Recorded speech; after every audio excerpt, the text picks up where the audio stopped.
Peut-être qu'elle utilise aussi.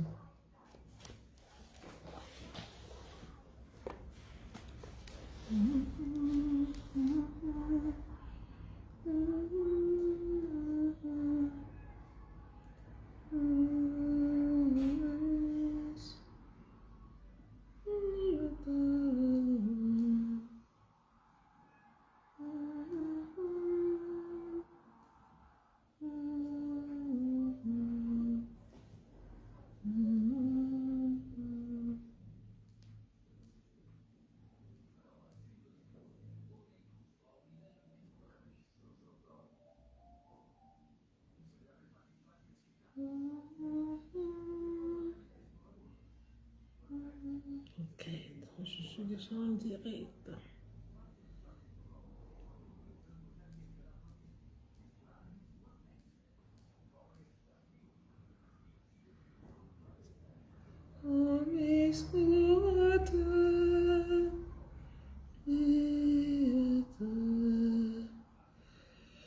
Bonsoir, bonsoir à tous ceux qui sont en ligne déjà.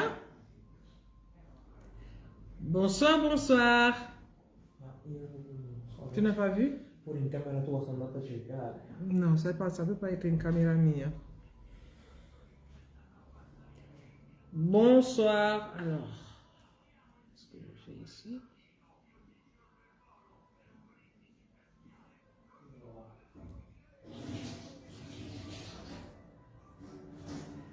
Je n'arrive pas à me voir ici en ligne.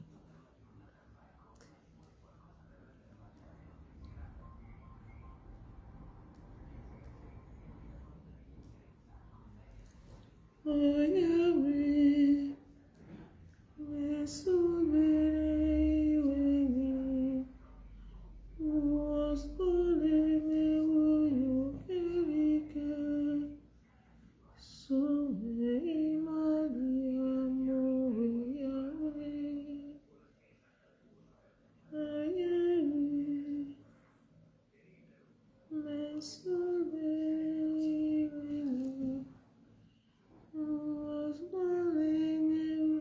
Bonsoir, bonsoir, bonsoir, bonsoir, bonsoir. Bienvenue. Nous allons attendre encore 2 minutes et nous allons démarrer. Entre-temps, je profite pour partager. Ah d'accord, donc c'est ça. Pour partager.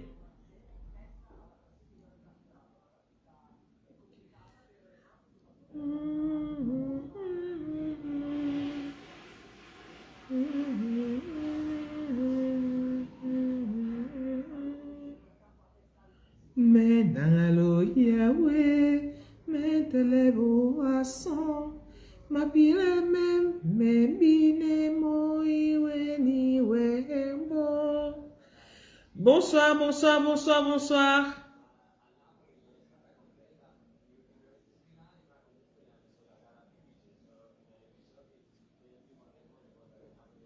Ok.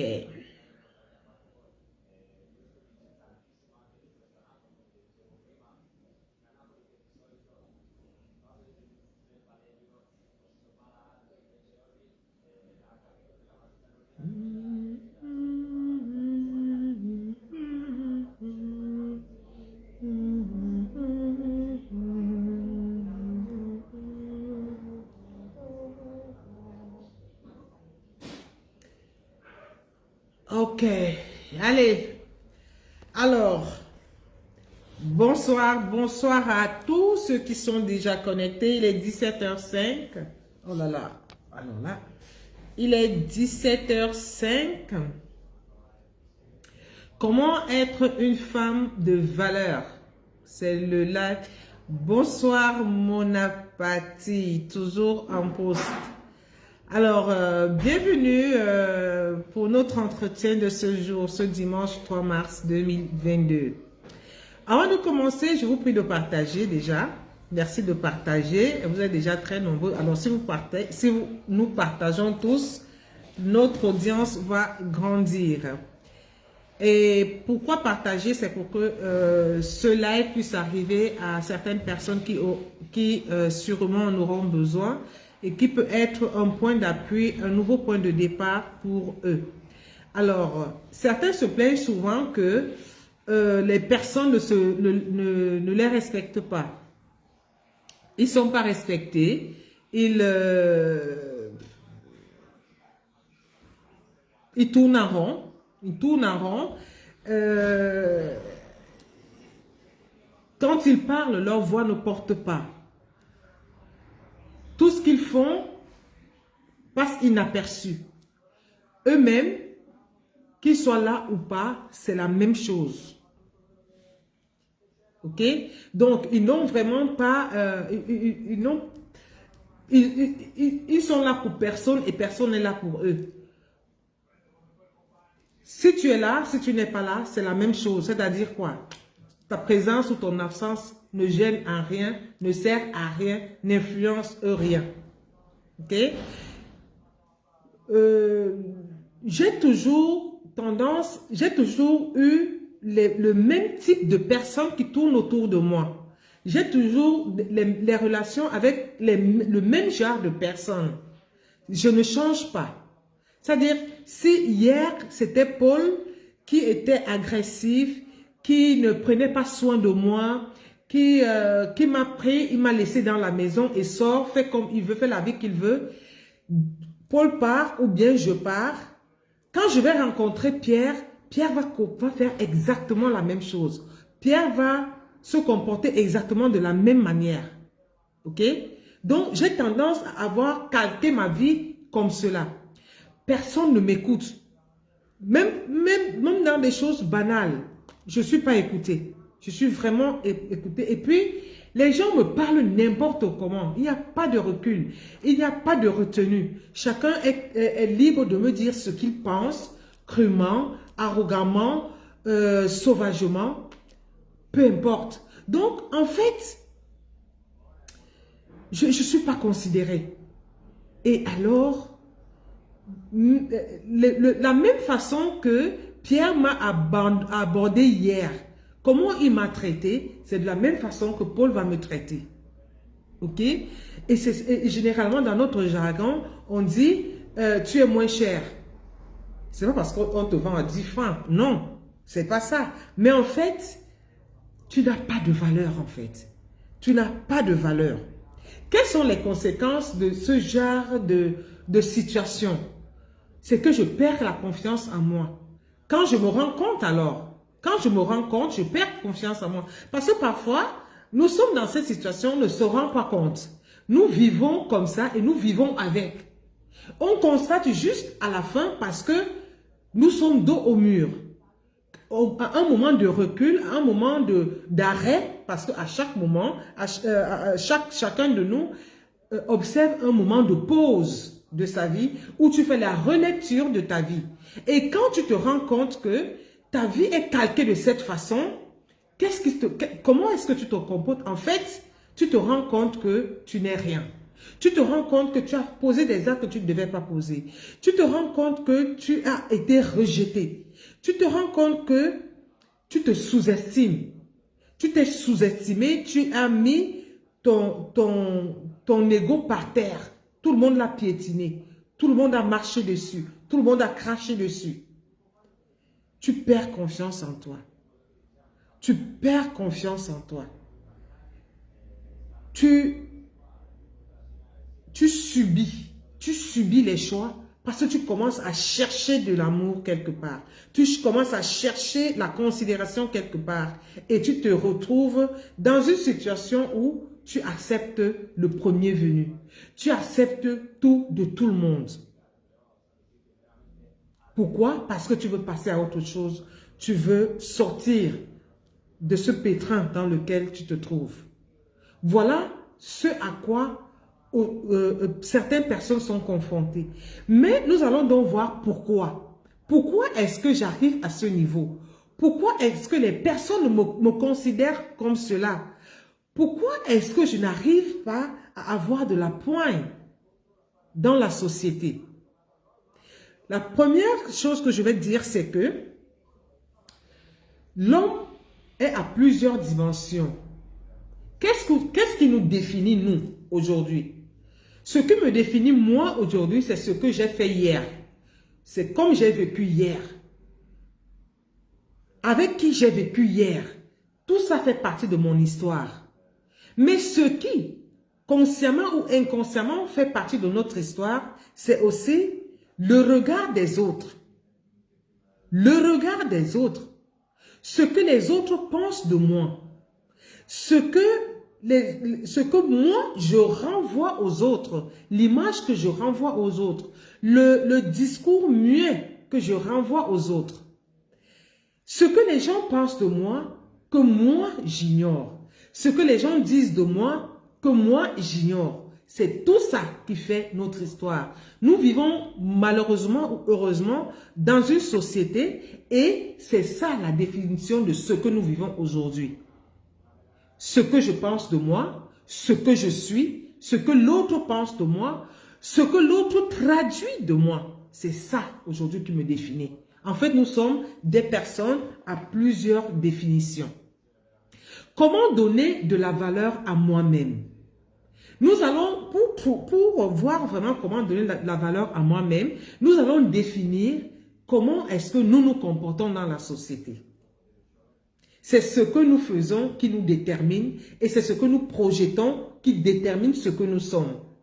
Alors, au niveau familial, comment est-ce que nous nous positionnons? Est-ce que je me positionne comme le Rockefeller, comme la personne qui finance uniquement? Est-ce que je me comporte comme la personne de référence? Est-ce que je me comporte comme la personne qui s'occupe de l'autre? Parce que, tenons-nous tranquilles, à partir du moment où je n'ai pas une minute d'attention pour l'autre, même si c'est quoi, personne n'aura un moment d'attention pour moi. Personne. Donc, que je sois là ou pas, c'est la même chose. Si je me définis comme le financier, on attendra de moi uniquement les finances. On attendra de moi les finances. Ma personne, ce que je dis, ce que je pense, n'influence en rien l'autre. Si je me positionne comme le financier, c'est quand mon frère, ma soeur, ma tante, mon oncle, mon voisin et tout aura un problème financier qui viendra chez moi. Et tout ce qui va l'intéresser, ce sont les finances. Point barre. On n'a pas besoin de mon point de vue. On n'a pas besoin de mon avis. Ce sont les finances qui vont attirer les personnes vers moi. Et cela fait de moi le sponsor. Pas Renata que je suis. Non. Est-ce que je dis bonjour? Est-ce que je demande comment tu vas? Est-ce que je m'occupe vraiment de l'aspect social dans lequel nous vivons? Est-ce que je m'occupe de ça? Est-ce que je m'occupe des personnes? Est-ce qu'un jour, est-ce que j'appelle mon frère, ma soeur pour lui demander comment vont les enfants? Ça ne m'intéresse pas. Je vis entre moi et moi-même. Je vis dans mon trou. Je vis dans ma résidence. Je vis dans mon palais. Je vis comme je vis. Peu importe. Peu importe. La deuxième, nous allons juste ébaucher comme cela. Mais la deuxième chose que je voudrais relater ici, c'est la relation avec mes collègues, avec mes voisins. Imaginez-vous, vous êtes chez vous. Tous les matins, je sors, je fais le ménage autour de ma maison, je regarde ce que le voisin a porté, je regarde ceci, j'écoute aux portes, j'écoute ci, je regarde cela, je m'arrête pour contempler la vie des autres. Je m'arrête pour admirer la vie des autres. Je m'arrête pour décortiquer la vie des autres. Voilà ce que nous vivons aujourd'hui. À partir du moment où c'est cet aspect de la vie qui m'intéresse, je m'arrête là et je vis cette vie. Je vis la vie des autres en fait. Je vis la vie des autres. Donc je passe le temps à parler du voisin, à parler du collègue, à parler de l'ami, à parler de tout ce qui est, de tout ce qui passe devant moi. En fait, je ne vis pas ma vie. Je suis là et je suis focalisé sur l'autre, sur l'extérieur. Je suis plus tournée vers l'extérieur dans le négatif parce qu'en fait, tu peux t'inspirer de ton voisin, tu peux t'inspirer de ton collègue pour créer quelque chose, pour améliorer quelque chose de ta vie par rapport à toi. Mais tu ne peux pas te tourner vers ton voisin et critiquer, insulter, dénigrer. Pourquoi? Parce que tu es aigri. Parce que tu es aigri. Parce que tu n'as rien à faire. Parce que tu ne sais pas quoi faire. Donc, nous nous arrêtons là. Et le langage que nous utilisons tous les jours, au quotidien, écoutons aujourd'hui, nous n'avons plus de frein. Nous disons tout et n'importe comment et n'importe quand, n'importe où. Les gros mots, qu'est-ce que ça te donne? Ça te donne vraiment, c'est la vulgarité. Les gros mots, à tort et à travers. N'oublions pas une chose, nous sommes l'image de nos enfants. Il faut bien que si mon enfant, dans 10 ans, écoute ce que je dis, qu'ils disent que mes mamans, elles disaient des choses bien. Et maman ne disait pas les gros mots. À maman, elle disait ceci, elle disait cela. Papa disait ceci, disait cela. Et j'ai appris de papa. Et ceci et cela. Nous devons être la référence. À partir du moment où je m'assois, je commence à débiter les gros mots. Ces mêmes mots peuvent être dits d'une autre façon. Pourquoi pas? Est-ce que c'est parce que tu auras appelé chat que tu es sûr de toi, que tu assumes, que tu es forte, que tu es. Non, non. Tu peux dire la même chose, mais d'une manière différente et qui traduit exactement ce que tu es en train de dire. Ça ne va pas dénaturer ton langage. Ça ne va pas dénaturer le sens de ce que tu es en train de dire. Nous avons aussi l'habillement. Comme je m'habille. Je suis une femme de 50 ans. Est-ce que je peux tout le temps mettre les bodys pour sortir? Est-ce que je peux tout le temps être en culotte? Est-ce que n'importe quand et n'importe où? Non. Je dois avoir un habillement décent. Est-ce que si je dois sortir, je dois aller dans un certain milieu? Comment est-ce que je dois m'habiller? Je me fais traduire par comme je suis habillée. Je me fais respecter comme je suis habillée ou pas respecter.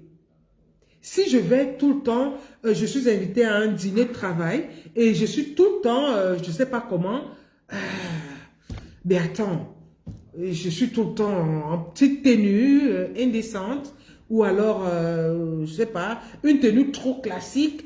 Ne pensons pas que c'est parce que je porte vulgaire qu'on va me traiter de vulgaire. Hein. Attention, ce n'est pas toutes les tenues qu'on met n'importe où. Je peux porter ma culotte, je vais faire des 100 pas, je suis habillée décemment.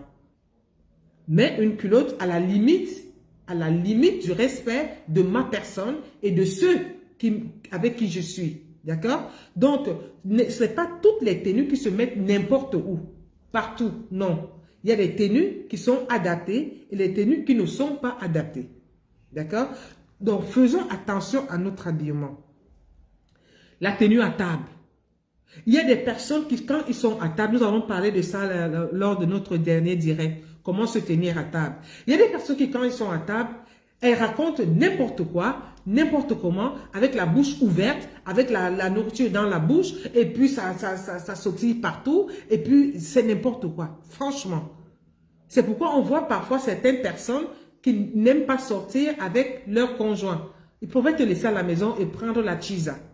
Pourquoi? Parce que je vais dans un milieu quand même un peu plus respectable, et celle qui est chez moi là, ne peut pas tenir le coup. Elle ne peut pas vivre dans ce milieu-là.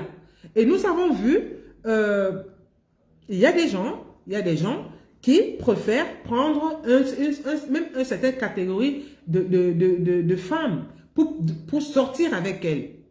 Pour sortir avec elles. Les femmes du soir, les dames de compagnie par exemple, les dames de compagnie, ils préfèrent aller prendre une dame de compagnie parce que je veux aller négocier une affaire, un dîner de travail, un dîner d'affaires.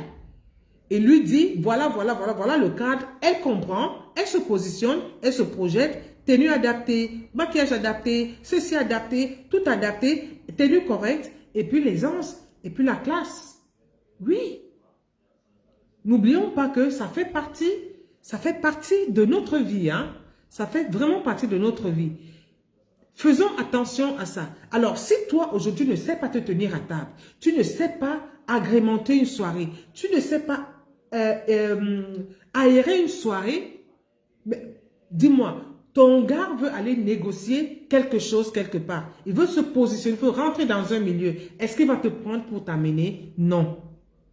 Ou il va seul, ou il va avec sa soeur, ou il va avec sa cousine, ou alors il va prendre une fille de dehors. Sort avec, et puis après, je ne suis pas responsable. Donc, vraiment, essayons de voir tous ces aspects-là. Maintenant, arrivons sur Facebook, les réseaux sociaux. Les réseaux sociaux, je me vends moins cher. Pourquoi? Parce que je débite un peu tout. Je suis dans toutes les sauces. Quelqu'un a lutté à gauche, je parle, j'insulte, je commente, je dénigre, je dis n'importe quoi. Quelqu'un a sauté à droite, je suis dedans. Je connais la vie de toutes les personnes qui se positionnent dans les réseaux sociaux. Je connais la vie qu'ils mènent. Je connais la vie qu'ils ne connaissent pas. La vie qu'ils ne mènent pas, je connais. La vie qu'ils mènent, je connais. La vie ce qui se passe, je connais. Ce qui ne se passe pas, je connais.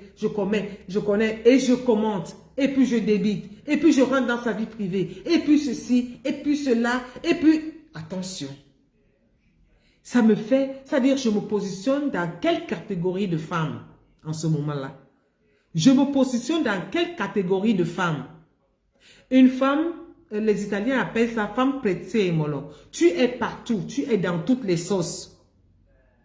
Tu m'as confié quelque chose hier, ça se retrouve dans les réseaux sociaux.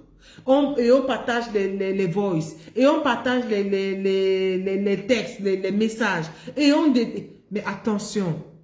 Si hier, nous étions amis, nous avons partagé quelque chose ensemble et que ça ne va plus, demain, je porte jamais dans les réseaux sociaux, tu ne discrédites pas la personne qui est à côté, qui est devant toi, la personne à qui tu t'adresses, mais c'est toi-même.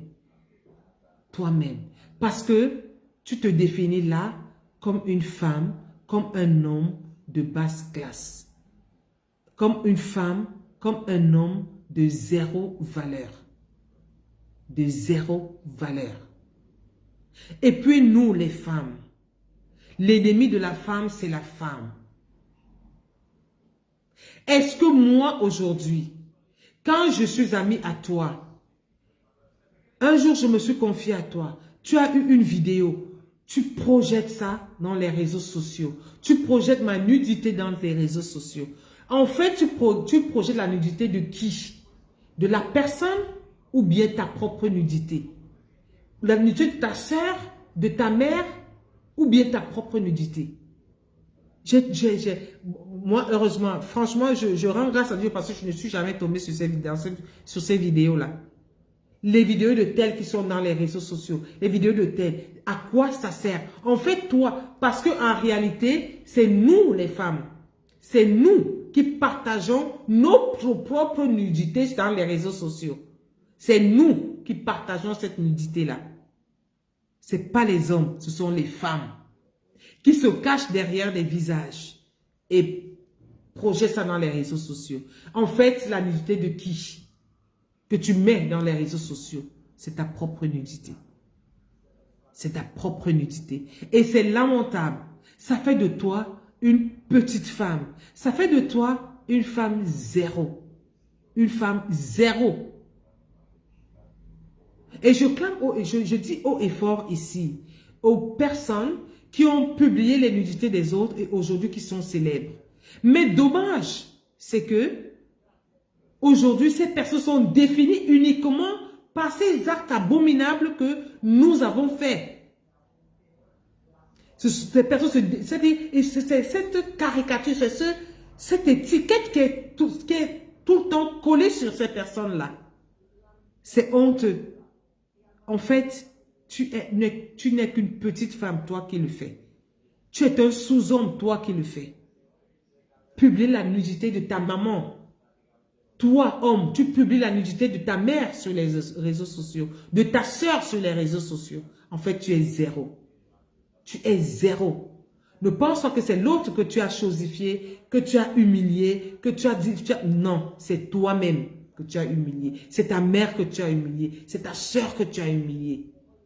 Parce que ce que tu as publié dans les réseaux sociaux, tu le fais nuit et jour, avec les chiens, avec les chats, avec les clochards, avec toute catégorie de personnes, avec toute catégorie d'hommes.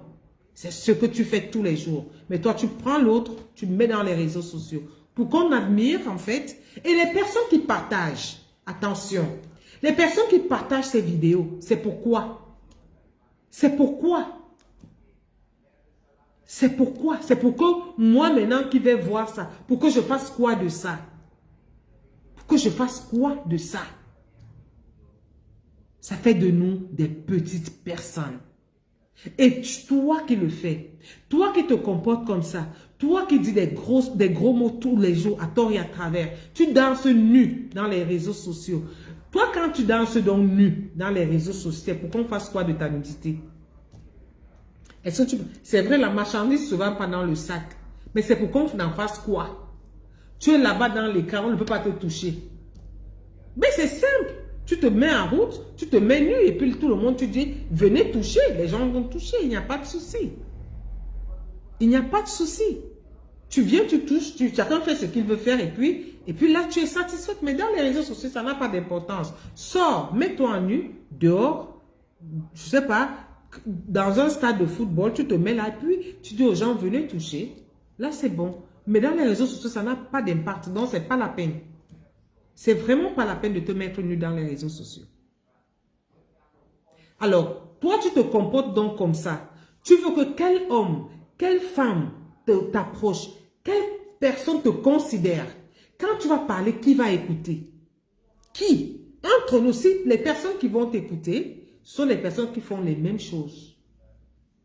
Qui attendent un signal pour le faire, pour avoir une référence. C'est quoi cette histoire? En réalité, c'est quoi? C'est à quel sujet? Non. Non. Tu te vends moins cher, on t'achète moins cher. Tu te vends moins cher, on t'achète moins cher. Donc, moi qui me positionne de cette façon-là, en fait, on m'utilise. On m'utilise. Si tu as de l'argent, on va prendre ton argent. Si tu es une donneuse de conseils, de bons conseils, on va t'utiliser comme ça. En fait, tu n'as aucune valeur en réalité. Tu n'auras aucune valeur. Et c'est ça en fait qui détermine la valeur d'une femme. Il y a tellement plein de choses à faire dehors, il y a tellement plein de choses à faire dans notre vie que nous ne devons pas perdre ce visage, nous ne devons pas perdre ce moyen de nous positionner et pour que mon frère, ma soeur, mes cadets puissent prendre quelque chose de moi. En réalité, en ce moment-là, tu ne sers à rien. Et tu es venu au monde, pourquoi? Dieu te donne la vie, pourquoi en fait? Pourquoi il te donnerait la vie? Pourquoi il t'a donné la vie? À quoi sert ta vie? À quoi sert ta vie? C'est nous qui chahutons nos sœurs, nos frères et sœurs qu'on insulte tous les jours, qu'on humilie, qu'on pose nu. C'est nous-mêmes qui les insultons encore. Mais aujourd'hui, malheureusement, plus tu m'insultes, plus j'ai de la popularité. Et tu sais ce qui va se passer après? Toi, tu deviens aigri. Toi, tu deviens jalouse. Tu deviens même malheureuse et la personne progresse. En fait, le résultat, c'est ça aujourd'hui. Les réseaux sociaux nous aident aussi à nous positionner en passant de cette façon-là. Mais malheureusement, nous restons dans l'Antiquité et nous continuons nous restons dans l'étiquette que nous avons collée à Renata, qu'on a posté nu hier, à Renata qu'on a insulté, à Renata que son mari a refoulé. C'est-à-dire, c'est cette étiquette qui reste. Et ça ne s'effacera jamais. Nous resterons définis comme ça. Comme ça. Comme c'est comme ça, Renata, je la connais comme ça. Pendant ce temps, toi, tu parles de moi j'avance. Tu parles de moi, je crée des entreprises. Tu m'insultes, je crée des lignes de vêtements. Tu parles de moi, je construis ma famille. Tu parles de moi, je lève mes enfants. Et tu commences alors, à la fin des comptes, qu'est-ce qui se passe? Ah, c'est parce qu'on l'a posté nu qu'elle est devenue comme ça. Tu deviens même encore jalouse de ce que toi tu as fait.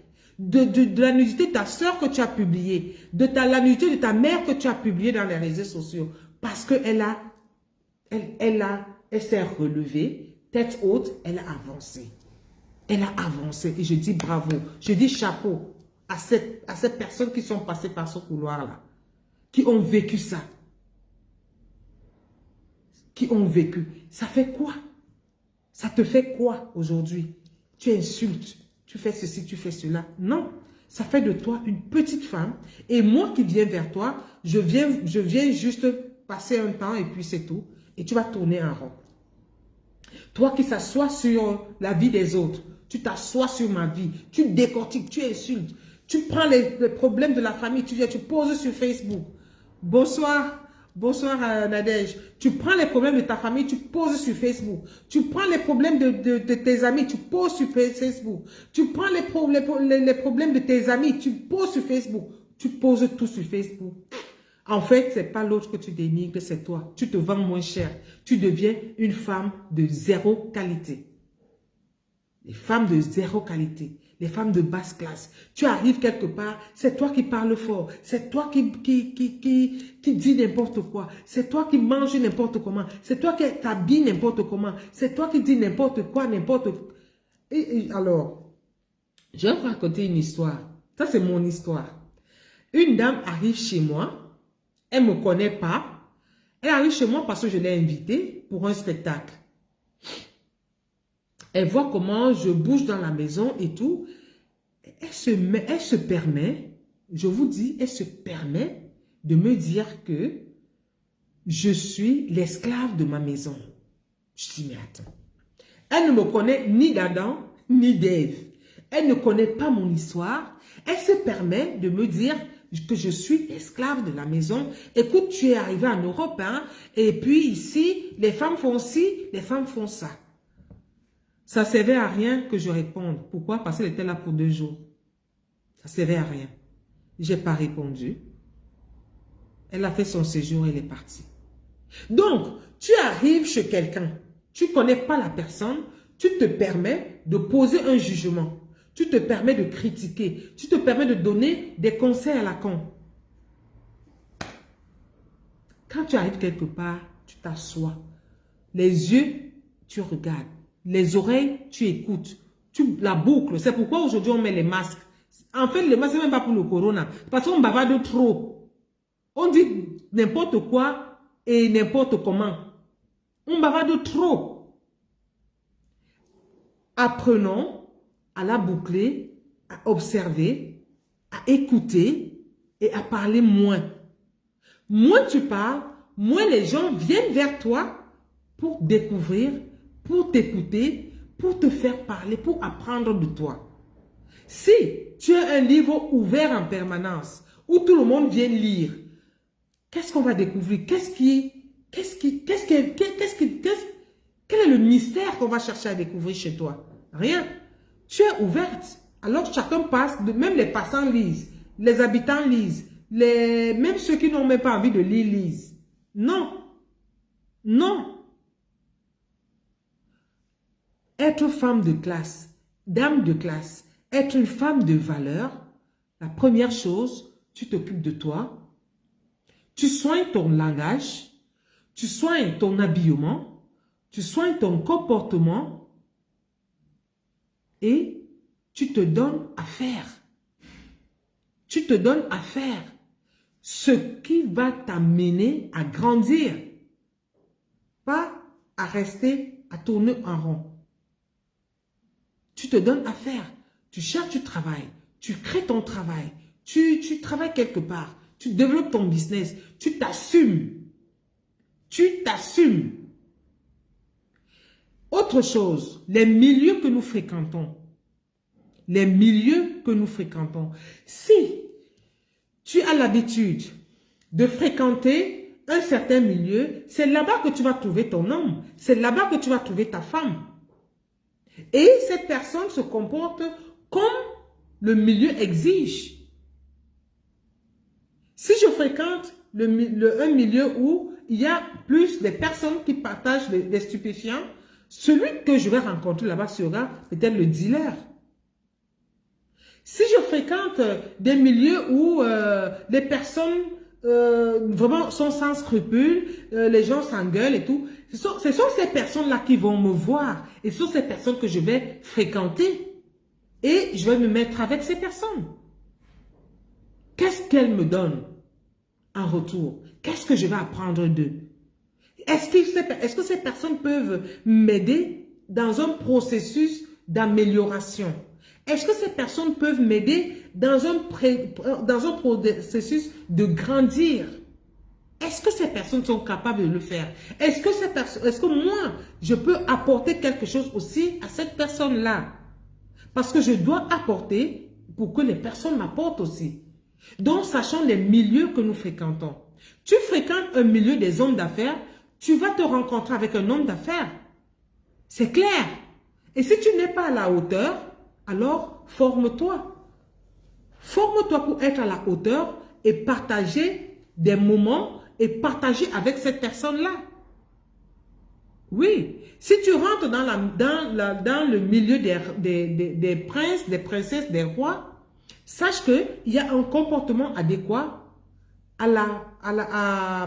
au royaume.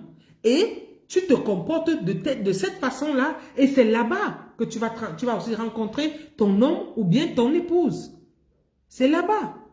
Tu ne peux pas aller être tout le temps au marché, tout le temps être dans toutes les sauces, en train d'engueuler, en train de te déshabiller, en train de publier les gens nus, en train d'insulter, en train de parler de la pornographie, et puis trouver quelqu'un d'un autre milieu. C'est pas...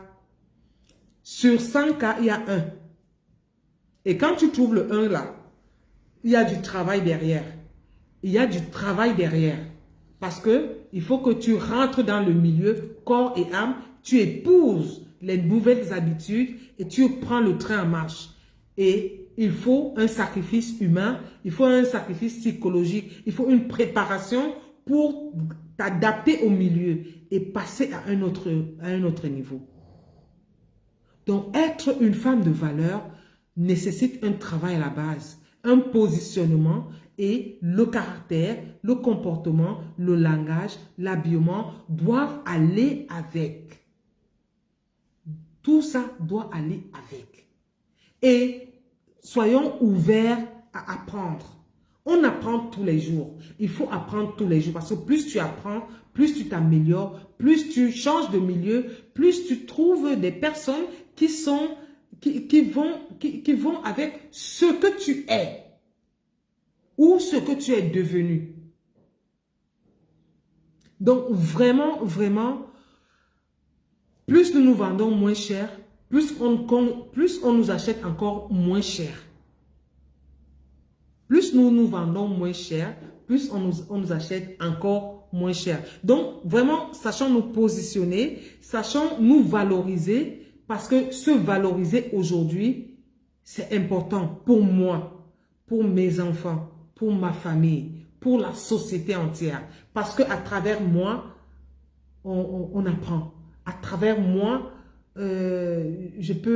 j'inspire. À travers moi, mes enfants me voient comme un miroir. À travers moi, ma famille me voit comme un miroir et c'est un plus que j'apporte à la société et à tout mon entourage. Il faut que ma personne ait un impact dans la vie. Il ne faut pas que je sois de passage et que je sois là ou pas, c'est la même chose. Il y a des personnes qui acceptent de vivre avec n'importe qui. C'est pas possible. On ne vit pas avec n'importe qui. On ne vit pas avec n'importe qui et n'importe comment. Non. Il faut savoir choisir ses fréquentations. On ne compose pas avec tout le monde. Il y a des personnes qui ne peuvent pas marcher ensemble. Ça, c'est clair. Vous ne pouvez pas marcher ensemble. Et c'est normal. C'est normal. Donc, choisissons nos amis, choisissons nos milieux, choisissons ce que nous devons faire. Cessons de devenir le sel dans toutes les sauces. Non. Une femme rare, c'est une perle. La femme déjà est une perle. Valorisons cette perle-là. C'est nous qui devons valoriser cette perle. Cessons d'insulter l'autre. Cessons de publier nu l'autre. Cessons de dénigrer l'autre. Ça ne sert à rien. Ça ne te grandit pas en fait.